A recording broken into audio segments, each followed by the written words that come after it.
نحمدہ ونصلی ونسلم علی رسولہ النبی الامین المکین الحنین الرؤوف الرحیم اما بعد فاعوذ باللہ من الشیطان الرجیم بسم اللہ الرحمن الرحیم۔ محترم ناظرین و سامعین کرام، السلام علیکم ورحمۃ اللہ وبرکاتہ۔ اللہ تعالیٰ کے فضل و کرم سے ہم ایک مرتبہ پھر درس حدیث کی ایک اور نشست میں حاضر ہیں۔ ہم امام بخاری کی کتاب الادب المفرد سے ایک حدیث کا بیان کرتے ہیں، اور گزشتہ نشستوں میں ہم نے حقوق والدین کے حوالے سے گفتگو کی۔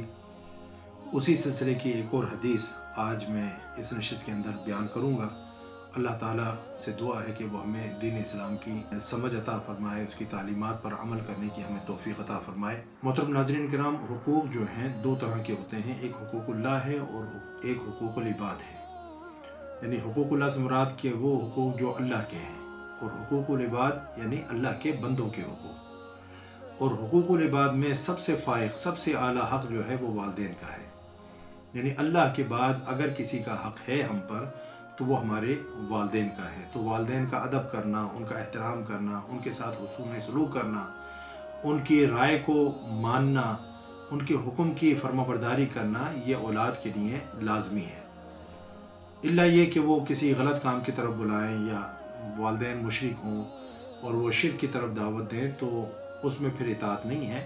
لیکن جب تک والدین سیدھے راستے پر ہیں اور صحیح نیکی کے کام کے لیے ہمیں اگر بلاتے ہیں تو ہمیں لازمی ہے کہ ان کا حکم مانیں اور ان کی تابعداری اختیار کریں، ان کی اطاعت کریں۔ پھر والدین میں اللہ تعالیٰ نے جو حق جو ہے ماں کو دیا ہے وہ باپ پر فائق ہے، افضل و اعلیٰ ہے۔ قرآن پاک میں بھی اور حدیث مبارکہ میں بھی اللہ تعالیٰ نے ماں کے حق کو زیادہ جو ہے وہ بیان فرمایا۔ اور یہ جو آج حدیث ہم بیان کر رہے ہیں، اس حدیث میں بھی اسی چیز کو حضور نبی اکرم صلی اللہ علیہ وسلم نے جو ہے واضح الفاظ میں بیان فرمایا کہ ماں کا حق باپ سے زیادہ ہے۔ یہ حدیث جو ہے ترمذی شریف کے اندر بھی موجود ہے، کتاب البر والصلہ، اور باب ما جاء فی البر الوالدین، اور الادب المفرد کے اندر امام بخاری نے بھی اس حدیث کو لیا ہے۔ اور یہ حدیث عن بحث بن حکیم عن ابیہ عن جدہ قلت یا رسول اللہ من ابر۔ حضرت بحث بن حکیم اپنے والد کے واسطے سے اپنے دادا سے روایت کرتے ہیں، اور ان کے دادا کا نام تھا معاویہ بن حیدہ، کہ یا رسول اللہ من ابر، کہ میں کس سے حسن سلوک کروں، کون سب سے زیادہ میرے حسن سلوک کا مستحق ہے؟ تو حضور نبی اکرم صلی اللہ علیہ وسلم نے فرمایا قال امک، تیری ماں۔ قلت من ابر، پھر یہی سوال انہوں نے دہرایا کہ اس کے بعد جو ہے میرے حسن سلوک کا کون مستحق ہے؟ حضور نبی اکرم صلی اللہ علیہ وسلم نے فرمایا قال امک، کہ تیری ماں۔ پھر انہوں نے دوبارہ تیسری مرتبہ یہ سوال پوچھا، قلت من ابر، کہ یا رسول اللہ اس کے بعد میرے حسن سلوک کا کون مستحق ہے؟ تو حضور نبی اکرم صلی اللہ علیہ وسلم نے فرمایا امک، تیری ماں۔ پھر چوتھی مرتبہ صحابی رسول اللہ صلی اللہ علیہ وسلم سے پوچھتے ہیں کہ من ابر، پھر میرے حسن سلوک کا کون مستحق ہے؟ قال اباک، آپ صلی اللہ علیہ وسلم نے فرمایا چوتھے مقام پر، چوتھے درجے پر حضور نبی اکرم صلی اللہ علیہ وسلم نے فرمایا کہ تیرا باپ۔ پھر فرمایا ثم الاقرب فالاقرب، کہ اس کے بعد پھر جو جتنا قریب ہے رشتے میں اس کا حق اتنا ہی زیادہ ہے۔ تو سب سے زیادہ حق جو ہے والدین کا ہوتا ہے۔ والدین میں ماں کا حق، 3 درجے جو ہے ماں کا حق بیان فرمایا، اور چوتھے درجے میں جو ہے والد کا حق بیان فرمایا، اور اس کے بعد فرمایا کہ جو تمہارے رشتوں میں تمہارے سب سے زیادہ قریب ہیں وہ تمہارے حسن سلوک کا سب سے زیادہ حقدار ہے۔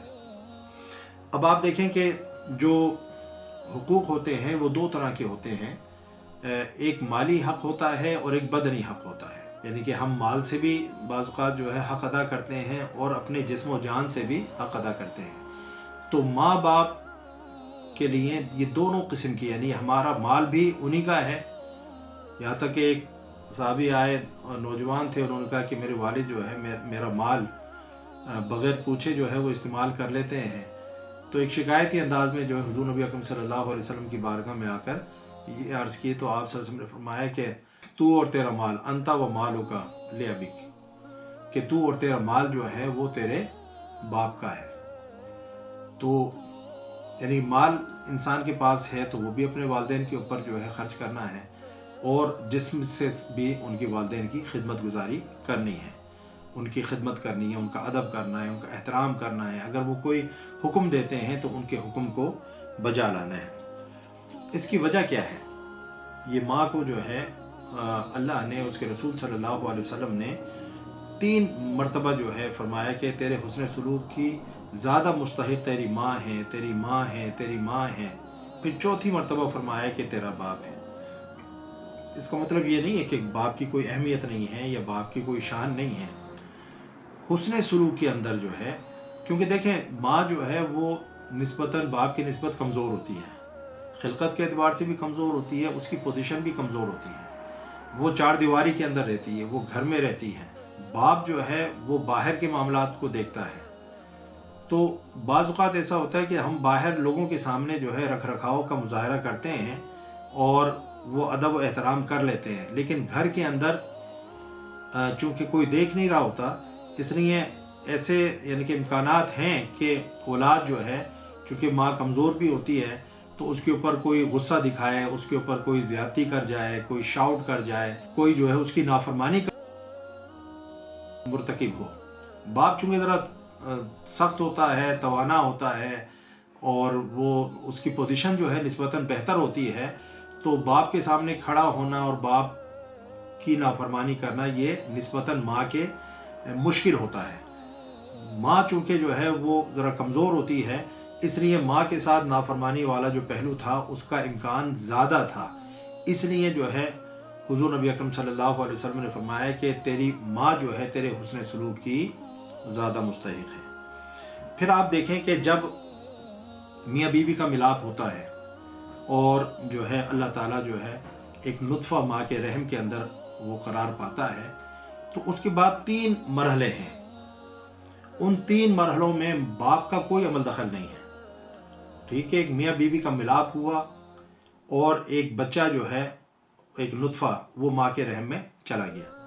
اس کے بعد آپ دیکھیں کہ پورا حمل کا جو پیریڈ ہے، اس کے بعد اولاد کو جو ہے پیدائش جننے کا جو پیریڈ ہے وہ، اور اس کے بعد اس کی جو رضاعت کا مرحلہ ہے جس میں وہ دودھ پلاتی ہے. ان تینوں مرحلوں کے اندر جو ہے صرف ماں اکیلی ہوتی ہے جو یہ ساری تکلیفیں برداشت کرتی ہے، باپ اس کے ساتھ نہیں ہوتا. اس کے بعد تربیت کا مرحلہ آتا ہے، اس میں بے شک جو ہے باپ بھی تربیت میں حصے دار ہوتا ہے. تو یہ 3 جو مرحلے ہیں، یعنی حمل جو 6 مہینے سے لے کر 9 مہینے تک حمل ہے اس کو برداشت کرنا، اس کے بعد جو ہے اس کو تکلیف سے پیدا کرنا، اور اس کے بعد اس کو 2 سال دودھ پلانا. یہ تینوں مرحلے اتنے صبر آزما ہیں، اتنی تکلیف والے ہیں کہ اس کے اندر ماں اکیلے یہ ساری تکلیفیں برداشت کرتی ہے. اس لیے اللہ تعالیٰ نے اس کا 3 مرتبہ جو ہے حضور نبی اکرم صلی اللہ علیہ وسلم نے فرمایا کہ تیری ماں جو ہے تیرے حسن سلوک کی سب سے زیادہ مستحق ہے. اور قرآن پاک کے اندر بھی آپ دیکھیں کہ اللہ رب العزت نے سورہ الاحقاف کے اندر بھی اور سورہ لقمان کے اندر بھی ارشاد فرمایا. سورہ الاحقاف کی آیت نمبر 15 ہے اور سورہ لقمان کی آیت نمبر 14 ہے کہ وَوَصَّيْنَا الْإِنسَانَ بِوَالِدَيْهِ إِحْسَانًا، اور ہم نے انسان کو اپنے والدین کے ساتھ نیک سلوک کرنے کا حکم دیا. حَمَلَتْهُ أُمُّهُ كُرْهًا وَوَضَعَتْهُ كُرْهًا، اس کی ماں نے اس کو تکلیف سے اٹھائے رکھا، پیٹ میں اٹھائے رکھا. وَوَضَعَتْهُ كُرْهًا، اور اسے تکلیف کے ساتھ جنا. وَحَمْلُهُ وَفِصَالُهُ 30 شَهْرًا، اور اس کا پیٹ میں اٹھانا اور اس کا دودھ چھڑانا 30 ماہ پر مشتمل ہے. تو دیکھیں 3 مرحلے اللہ تعالیٰ نے جو ہے وہ بیان فرما دی ہے. اس کا جو ہے پیٹ میں اٹھانا، پھر تکلیف کے ساتھ جو ہے اس کو جننا، اور اس کے بعد جو ہے اس کو دودھ پلانا. یہ 3 مرحلے اللہ رب العزت نے قرآن پاک میں جو ہے یہاں پر بیان فرمائے. یہ 3 مرحلے جو ہے اس کو 3 درجے دے گئے جو حضور نبی اکرم صلی اللہ علیہ وسلم نے فرمایا نا کہ سب سے زیادہ تیری ماں تیرے حسن سلوک کی مستحق ہے. تو آپ دیکھیں کہ وہ جو حمل اس نے جو ہے برداشت کیا، ایک مرحلہ یہ درجہ اس کو دے گیا. پھر جو ہے آپ نے فرمایا تیری ماں جو ہے تیرے حسن سلوک کی سب سے زیادہ مستحق ہے. وہ جو اس نے تکلیف کے ساتھ اس کو پیدا کیا، وہ تکلیف اس کو جو ہے یہ درجہ دے گئی. پھر جو ہے حضور نبی اکرم صلی اللہ علیہ وسلم نے فرمایا کہ تیری ماں تیرے حسن سلوک کی سب سے زیادہ مستحق ہے، وہ جو اس نے تکلیف کے ساتھ دودھ پلایا تھا، وہ دودھ پلانا، وہ مدت رضاعت جو ہے اس کو یہ درجہ دے گئی۔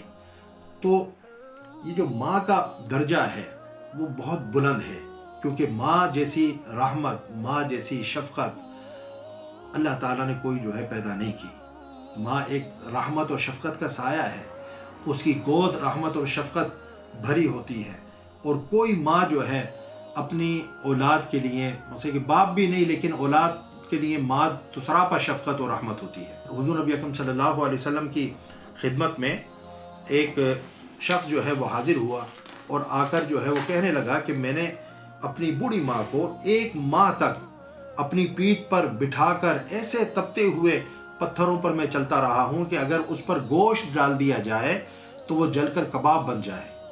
ایسی حالت کے اندر جو ہے میں اپنی ماں کو، بوڑھی ماں کو اپنی کمر پر، اپنی پیٹھ پر بٹھا کر جو چلتا رہا ہوں، تو کیا میں نے اس کا حق ادا کر دیا؟